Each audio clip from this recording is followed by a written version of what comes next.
చిన్న జర మా అయ్య కాదు ఇవాళ నాయనతోటి పొలం కాడికి పోరా ఒడ్లు చెక్కేది ఉన్నది. ఏంది పీజీ చేసిన నన్ను పొలం కాడికి పొమ్మంటావా? నీ అవ్వ నా తోటోళ్ళతో నా ఇజ్జతేం కావాలి? చల్ నేను బోన్పో. ఇయో గిట్లనే ఎగురుతుంటారు చాలా మంది.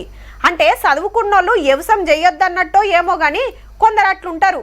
కానీ కొందరంటే కొందరు గిట్ల సుతుంటారు.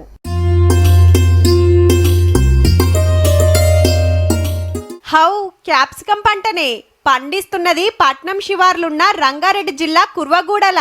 గీ రైతన్న పేరు రాజు. డిగ్రీ తర్వాత బిఎడ్ సుత వేసిండట.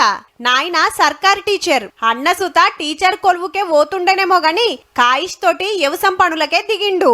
తీరు కూరగాయలు వండించుకుంటా క్యాప్సికం సాగు చేస్తుండు.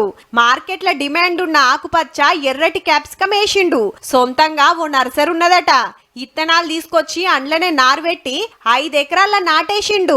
ఇట్లా గుంజలు వాతి మీదికెళ్లి షేడ్ నెట్లు కట్టిండు. షెడ్డుకు 2 లక్షల దాకా ఖర్చొచ్చిందట. కలుపు రాకుండా కింద షీట్లు కప్పిండు.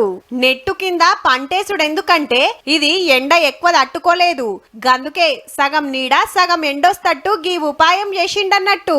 మొక్క నాటినప్పటి నుంచి ఫస్ట్ కటింగ్ ఎప్పుడైతే ఫస్ట్ రోజు కాయలు కోసుకున్నామో ఆ రోజు వరకు మనకు ఎకరానికి 4 లక్షలు ఖర్చు వచ్చింది. ఇప్పటి వరకు అయితే మేము పెట్టిన పెట్టుబడి 4 నెలల కష్టానికి మా పెట్టుబడి మాకు వచ్చింది.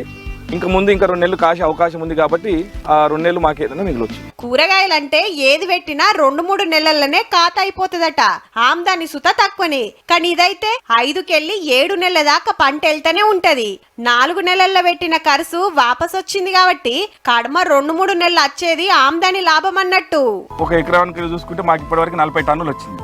40 టన్నులు ఒక ఎకరానికి? అవును. ఓకే. మాకు ఇంకొక 15 నుంచి 15 క్వింటాలు వచ్చే అవకాశం ఉంది. ఇంకా సొంతంగా ఇల్లే మార్కెట్లకే ఇస్తున్నారు. కిలకు 60 రూపాయల దాకా రేట్ వస్తుందట. క్యాప్సికానికి ఏడాదంతా డిమాండ్ ఉంటది కాబట్టి మంచిగానే నడుస్తుందన్నట్టు.